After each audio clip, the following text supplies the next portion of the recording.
আমরা বাঙালিরা মাছ খেতে খুবই ভালোবাসি। কেউ মাছ ভেজে খেতে ভালোবাসে, কেউ মাছের পাতলা ঝোল খেতে ভালোবাসে, কেউ মাছের ঝাল খেতে ভালোবাসে। তো আজকে একটু অন্যরকমভাবে মাছ খাওয়া। ভিডিওটা প্রথম থেকে শেষ অবধি দেখার জন্য রিকোয়েস্ট রইল সবাইকে। Welcome back to my channel Falguni জিসোনা মিনি ব্লগে আবার সবাইকে স্বাগত। আর একটা নতুন ভিডিও নিয়ে সবার সামনে চলে আসলাম। তো আজ বানাবো মাছের ফ্রাই, মশলা দিয়ে মাছ ফ্রাই।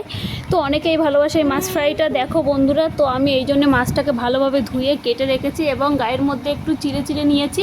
তো ভিডিওটা প্রথম থেকে শেষ পর্যন্ত দেখার রিকোয়েস্ট রইল বন্ধু সবার। চিড়ে চিড়ে নিয়েছি এই কারণে যাতে ভিতরে মশলা তেল এগুলো যায়। ফ্রাই করব যেহেতু অনেক বড় বড় মাছ সবাইকে বললাম। আর গায়ে চিড়ে চিড়ে নিয়েছি এবং লেবুর রস লাগিয়ে কিছুক্ষণ রাখলাম। এবার আমি রেডি করব মশলা। কটা শুকনো লঙ্কা, একটু জিরে, কটা রসুন আর একটু আদা। তো বন্ধুরা দেখো, এবার লাগাবো নুন হলুদ। কিছুক্ষণ 2-4 মিনিট রেখেছি লেবুর রসটা লাগিয়ে। এবার নুন হলুদটা লাগাবো।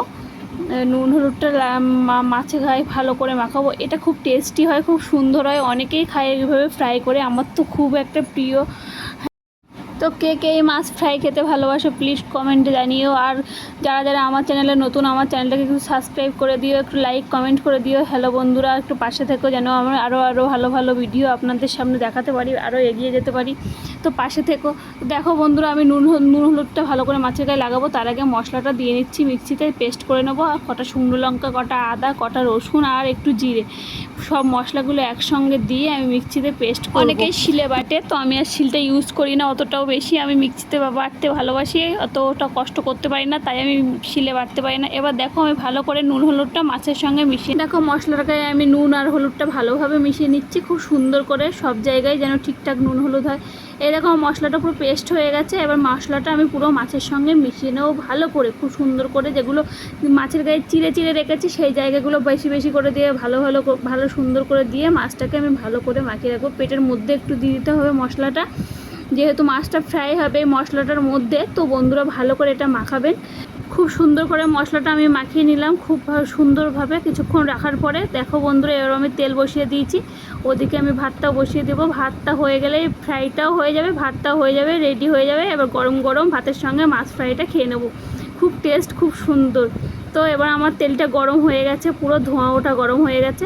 হয়ে গেলে এবার আমি মাছটাকে তেলের মধ্যে ঢেলে দেবো, আস্তে আস্তে করে তেলের মধ্যে দিয়ে দেবো। তো দেখো আমি আস্তে আস্তে মাছটা তেলের মধ্যে দিয়ে দিচ্ছি। আর তেলটা যেহেতু অনেকটাই গরম, প্রচুর ধোঁয়া উঠছে, তো লো ফ্লেম করে দেবে একটু গ্যাসের। যেহেতু আমি ভুলে গেছি গ্যাসের ফ্লেমটা লো করতে, তো একটু গ্যাসের আঁচটা একটু কমিয়ে দেবেন। আর এবার দেখো মশলাটা পুরোটা দিয়ে দিলাম ওর মধ্যে, খুব সুন্দর করে সব দিকে করে দিয়ে দিলাম, মাছের মধ্যে ঢেলে দিলাম। দেখো পুরো মশলাটাই আমি দিয়ে দিয়েছি। দিয়ে এবার গ্যাসটা লো করে ঢাকা দিয়ে দেবো।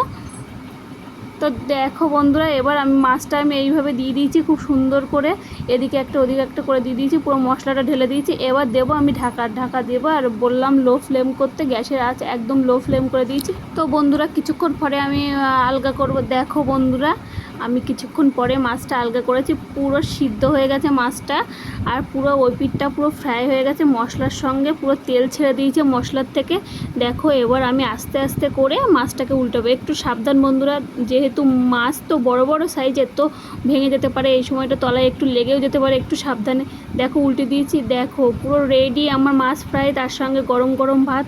তো আমার ভিডিওটা কেমন লাগলো একটু জানিও। টাটা।